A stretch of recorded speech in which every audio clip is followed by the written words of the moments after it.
Hey guys, it's Eric with the Miller Park Minute, where we're throwing strikes and getting likes, hitting dingers and getting listeners, back again with another episode.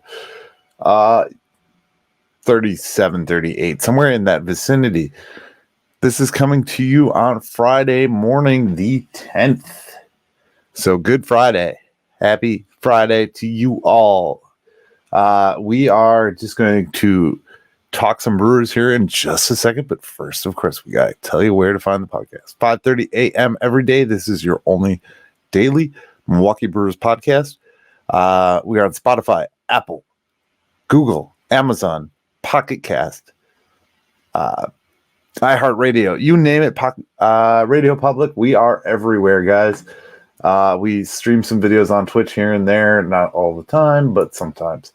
So that being said, check us out every single day. If you can't, the archives are still there. They're available after the fact. So feel free to check us out any day, every day. First listen. No, I'm not going to be choosy like Lockdown used to be. I don't know that there's a new Lockdown host. I haven't seen any podcasts from them. It's really sad because they were the only other semi-regular podcast in the Brewers podcast game. There's some good ones out there still, but they're just not as regular. So that being said, go follow the other ones out there. I'm going to list them in the near future. I'll be putting out a list. So that being said, we're going to get into today's episode. But first, remember, use the code MillerParkMinute at SeatGeek.com and save $20 off your first order using SeatGeek. You can also support us over on Patreon, patreon.com/MillerParkMinute. That being said, let's get right into the topics today. We got a lot to talk about, a lot to break down. So we're going to start off with Adam McCalvy's annual projectings of the roster. There we go. So every year at this time, obviously, we get a projected roster on every front. Most broadcasters, just about everybody, projects a roster. So we're going to read right through this. I don't think there's any surprises on here. I really don't, but we'll go through it and talk about it. So, of course, catchers, we're going to have two on the roster, William Contreras and Victor Caratini. The Brewers catchers were 19th of 30 teams last year in offensive production last season. So they added Contreras, who has 5 years of remaining control. Caratini provides a capable switch-hitting backup, and the Brewers reacquired former Milwaukee prospect Peyton Henry. They seem to like that guy, so they got him as an option in the minors as well, obviously. First base, the one and only Rowdy Tellez. Tellez is basically at this juncture looking to get hot this year. The shift is really going to help him out the most. He was the one who was affected the least from the shift. Or affected the most, I apologize. He was affected the most by the shift in the 2022 season. So he led the Brewers with 35 home runs and should benefit from the elimination of the infield shift. Guessing here is out of options and could also figure here again. So that's another potential option there, but he didn't list it officially in his list. Second base is going to be Luis Urias. Assuming the Brewers go with a free agent pickup, Brian Anderson as the regular third base, Urias' best spot could be at second. He has been an underrated performer for the Brewers, delivering 4.4 FWAR and 111 WRC+. Over the last two seasons. In this configuration, we are starting top infield prospect Bryce Turing in the minors. He will play a significant role eventually. So they are saying Bryce Turing is going to come. He's saying it. Unlike Dom yesterday, I believe Dom's we read and it said Bryce Turing was going to start. So everybody's going to have a different opinion. We don't really know until a few weeks from now where everyone's health is and where this all shakes out. So at this juncture, it's up. Willie Adames, of course, he was the club MVP. He had 31 homers with a 4.7 FWAR. Really hilarious guy and just fun. Turing's natural position is actually shortstop. So Obviously, he's blocked there by Willie. Third base, Brian Anderson was a productive as a Miami everyday third baseman, 115 WRC plus from 2018 to 2020 before battling injuries for each of the past 2 seasons and expanding his repertoire to right field. He's healthy again, and he's indicated the Brewers said to be ready to man third. And again, these are all competitions. Everything's a competition at this point. So these guys are going to compete for these spots, and they're going to find out who lines up best in each position. So only positives I see at this juncture. Outfield, okay, we got 3 outfielders, Christian Yelich, Garrett Mitchell, and Tyrone Taylor. High ceiling prospects like Sal Frelick and Joey Wiemer are knocking on the door, but Mitchell got there first last season. Taylor is out of options and has an opportunity. Since the Brewers traded last year's regular right fielder, Hunter Renfroe, Blake Perkins is also on the 40-man roster and can start in the minors. We've talked about that. We've talked about it ad nauseum at this point, and we're going to continue to probably talk about it ad nauseum, but yes. So that's the option there. DH is Jesse Winker. He also plays left field, so Winker is coming back from injury. Basically, he had a bad season last year. He's coming back from injury. He was really good with the Reds. That's Winker's story.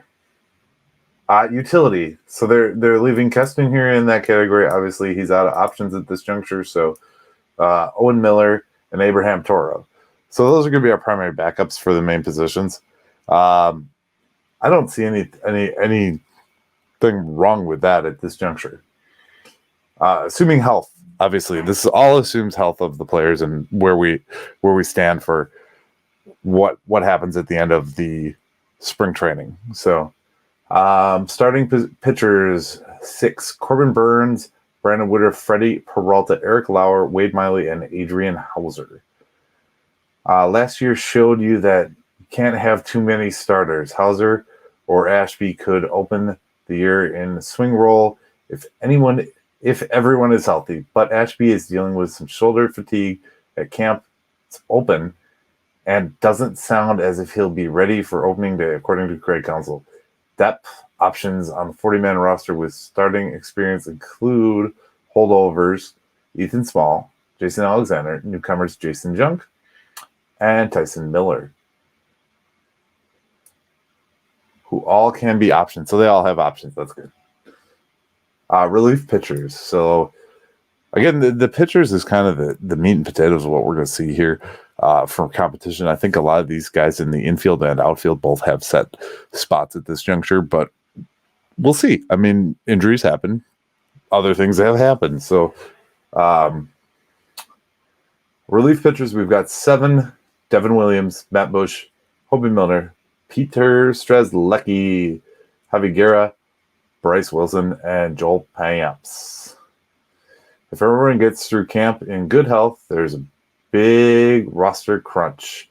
Hauser, Bush, Guerra, Wilson, Payamps are all out of options. Milner has an option, but he's the only lefty. Strzelecki has options, but his was very effective down the stretch last year and earned a higher leverage work. So he earned higher leverage work. If they're all in, where does Ashby fit once he goes? It's difficult right now to see a spot for a Rule 5 pick, Gus Varland, who would have to be offered back to the Dodgers. Other depth options are Jake Cousins, Elvis Perguo, and prospect Abner Uribe and Cam Robinson can be optioned. Bottom line, it's crowded field. In the new look bullpen, in the interest of preserving as much of depth as possible, we took easy way out, left Ashby off for now, pending his recovery. We'll make changes in the coming weeks as necessary. So basically, he's saying the same thing. It's a competition. At this juncture, we have no clue where all these extra pieces are going to fit and how they're going to fit come opening day. And we'll see that in the next few weeks. That's what everything's here for. Obviously, an Ashby fatigue injury that may not put him available for opening day. That's where you slot in a Bryce Wilson or a Guerra or somebody. You fill those spots, and that's why they build these teams the way they do, and why the Brewers have done what they do. I don't think that's a bad thing. I really don't. I mean, I look at that as a positive going into the opening part of the season where we talk about. So it's funny. Now we're. I was just getting into my next article. We're going to talk a little bit more about the WBC. Butcher already talked about the WBC this week, but the WBC coverage is starting right now. So they released all the rosters. So he was 2 days early to the party, and we really have a lot of meat and potatoes right now. And it's kind of funny that he was doing the research this weekend, and he said to me, he's like, a lot of these teams just don't have rosters. I can't find rosters. Well, now 2 days later they do. So just want to news and notes that. I did see a ridiculous article earlier this evening stating that Corbin Burns is the one piece that the Boston Red Sox need to really contend for a World Series. I thought that was really funny. So we're going to go to our friends over at brewerfanatic.com. Brewerfanatic.com is a website that's got forums. They got videos. My handsome mug is featured on that website on a regular basis. These guys are fans just like you and I. They have great conversation. Join the conversation. We're going to start doing monthly roundtables with me and the video guys over at that website. So I really look forward to their insights and getting a chance to talk to more guys that do video. There's just not enough of us out in this world, and I love talking on video. So that being said, we're going to talk about this article by Harold Hutchinson. It's grading the Brewers' offensive moves. So I'm going to read his grades for the move, and then there I am again. See, I keep popping in every time I click on a video. My mug is there. So I'm gonna read his grade, then I'll tell you what I think of his grade if I would change it. Okay, so acquired Javi Guerra for a player to be named later.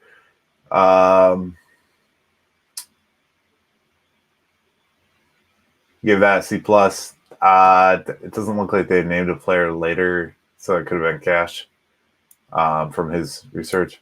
Brent Suter. We waved Brent Suter. That's an F. That's a hard F. That's like an F minus, minus, minus, minus. You don't get rid of the heart and soul of the team. A guy that's just the clubhouse guy, the fun guy. He'd been there forever. No, I hate it. I've said that since day one. Won't change my opinion on that. So acquired relief pitcher or right-handed pitcher Jason Junk and Elvis Pergoa and Adam Seminaris from the Angels for Hunter Renfroe. He grades at B. I'm going to give it a B+. I actually think this was a smarter move than we really think it was. Just based on the fact, I don't think there was any real problems with Hunter Renfroe other than the fact that they knew that they could potentially get rid of him and grab some pitching and some arms that we desperately need all the time. That's like a constant need as a team. And we've got the young guys waiting in the wings, and I think they knew that going into it. So I think they knew this was the season that they were going to try them all out, and they're like, "Wow, let's not have anybody blocking. Let's eliminate a roadblock, so to speak." So yeah, he says B. I say B+. Acquired Jesse Winker and Abraham Toro for Colton Wong and cash. Colton Wong was a great Brewer. He's an NL Central Hall of Famer, hands down. Ask the Butcher. He'll tell you yes. But it was freeing up some space. Well, they gave up some cash. So I guess maybe it wasn't a free up space move. Maybe it was a move just to add another bat on the uprise. So there's these things that the Brewers do where they try and pick up somebody who's, and we've seen it in years past, guys like Dontrell Willis, I think, was in spring with us.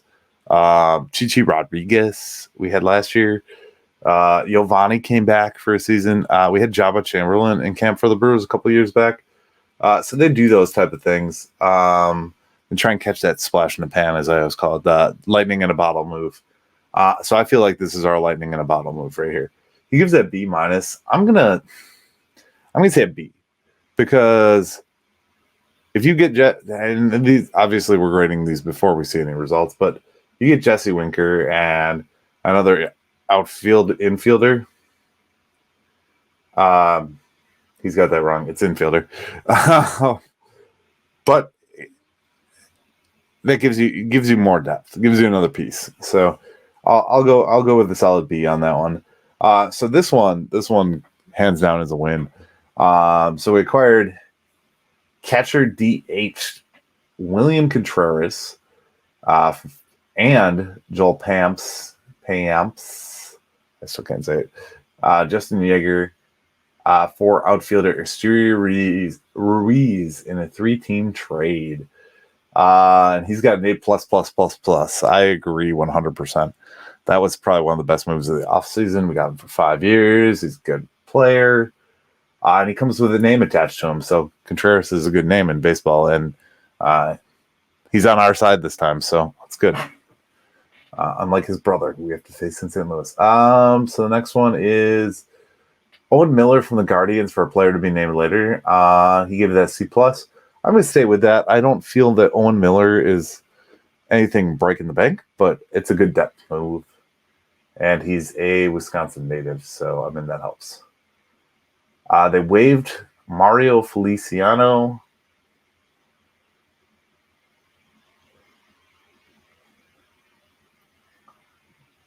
He gives it a D. I don't disagree with waiving Feliciano. It's a roster move, making space.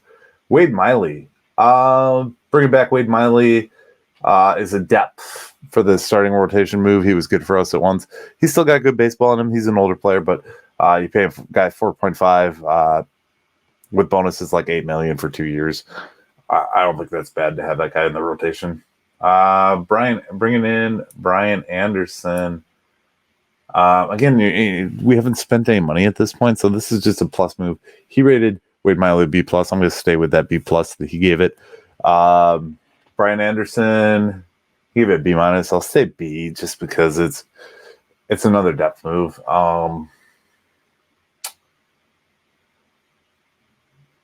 He gave the overall B+. I'd say that's a solid rating there. I mean, you ain't gonna get a whole lot right now when you ain't spending money. I mean, they spent maybe $10 million between all these signings and players, and he didn't mention like Alex Claudio. He didn't mention some of those other moves. So, good read. I like this one. It's got a funny picture of Craig Counsell making a face. So, Brewer Fanatic, go over there, join the community. Check out my videos over there. And just join conversations. It's fun. So the WBC is the next big news thing. And we're going to talk about it for a minute. Brewers on World Baseball Classic rosters. Devin Williams is on the USA. Willie Adames and Joel Pamps are on Dominican Republic. Rowdy Tellez and Luis Urias are on Team Mexico. Abraham Toro is on Team Canada. I do not know all these flags. Javi Guerra and Matt Hardy. Wait, the Hardys? Like Matt and Jeff? No, just kidding. Are on... I don't know that one. Sal Frelick is and Mikel Vestilito are on Italy. Alex Claudio is on Puerto Rico. Carlos Rodriguez is on... I don't know that flag. I don't know my flags. So Robert Stock and Alex Hall are also playing in the WBC. I do have another article here that features that after we talk about all this. So, talking and speaking on contracts and things like that, we've evaluated and talked for weeks on extensions for Corbin Burnes and things like that. I'm just going to reference this. because it brings to light what a player can get as a contract.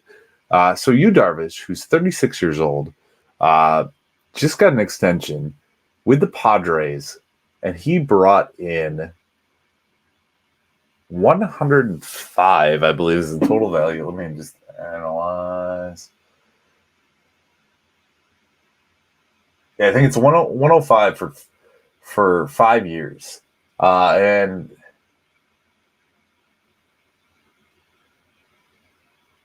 they basically pays him through his age 41 season.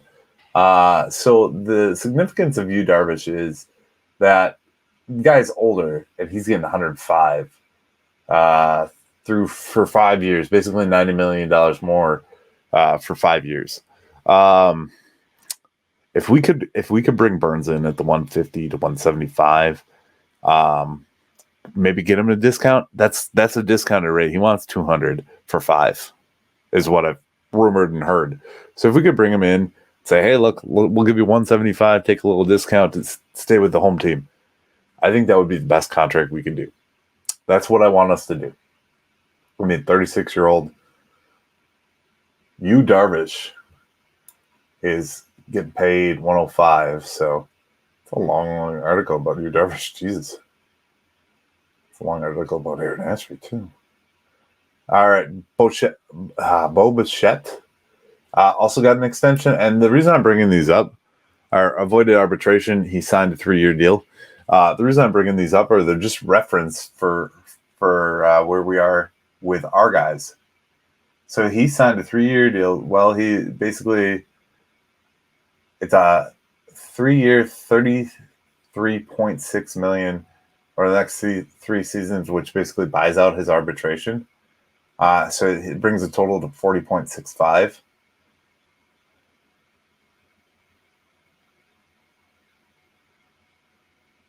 I'm just looking at his stats, see where he's at, see who he's a comp to. So he turns 25 next month. He'll hit free agency in 2025.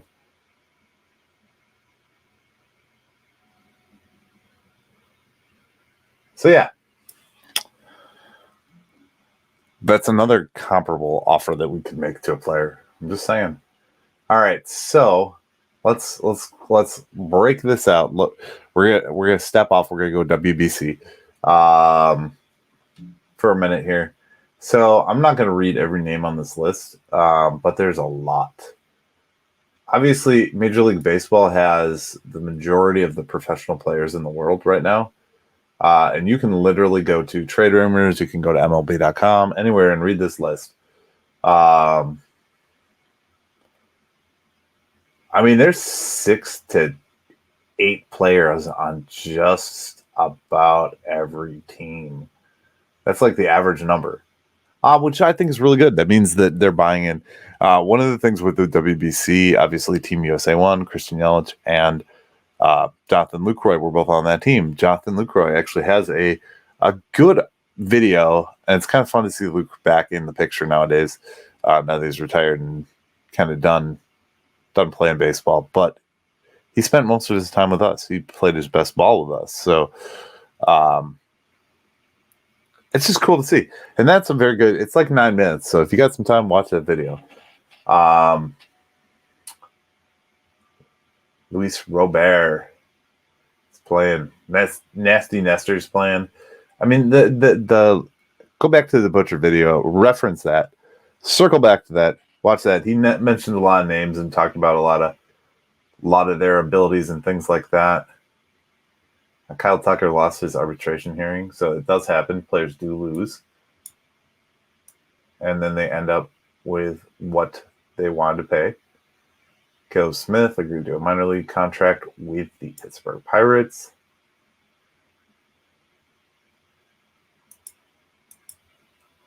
Just a lot of WBC news. So obviously we talked about the Brewers opening day roster. Otani leads the way. Loaded Japan roster. Yeah, Japan's roster is pretty loaded too. Another interesting cross-reference back. Do you remember Wee Chang Wong Wednesdays? Yeah. He is actually playing in the WBC. I just noticed him on one of the rosters earlier tonight when I was looking around. It's funny. It's great. Old Brewer coming back. Once a Brewer's always a Brewer. You just know those names and you find them. So in this WBC, there's 21 All-Stars, 4 MVPs headlining this thing. So, like I said, the majority of the players are players from the United States, from Major League Baseball, because it's the best league in the world.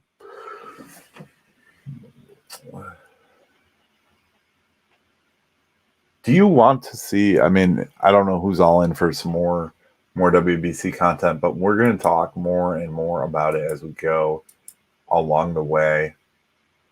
I really think that it's fun because it's like pre-baseball, and it's better than the fact that we have like spring training games, because those aren't really necessary, or not necessary, but like necessarily like valued, because at the end you're getting guys with no names, no real jersey numbers. They're just, even Bob Uecker's looking at the book like, oh, who is this guy? Or Ryan Anderson or whoever, Jeff Levering.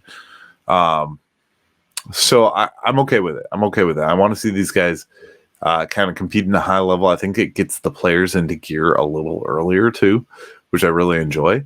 But it's also cool to have meaningful baseball this early, especially, on a gloomy day like today when we got a foot of snow on the ground. It's nice to have that and to be able to do that. So it's really exciting for me. I did not finish my breakdown on the Lynn's Sports Guide yet.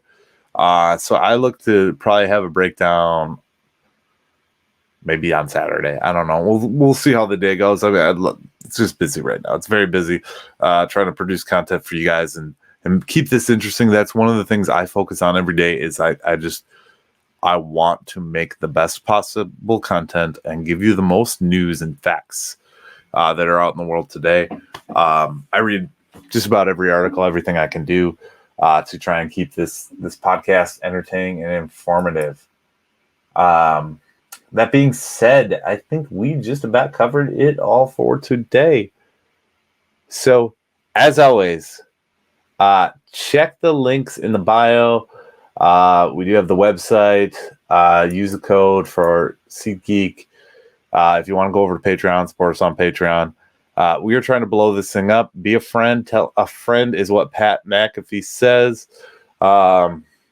Share this with your friends. If you got somebody who likes baseball, likes listening to sports talk radios, I try and tell everybody I can, because there isn't much to talk about for Brewers and baseball, and really good stuff put out every day. I try and put as quality content. Me and Rob, the Butcher, are working hard on that. So, get in my DMs, Miller Minute over on Twitter. If you have comments, questions, concerns, feel free to hit me up at any juncture. I'd be glad to take them under advisement, I guess, and just kind of see where we could go. Monday, we have not Monday, but Tuesday's episode, we have a very special guest. So stay tuned for that. I think actually potentially two guests next week, depending on how recordings go and everything like that. So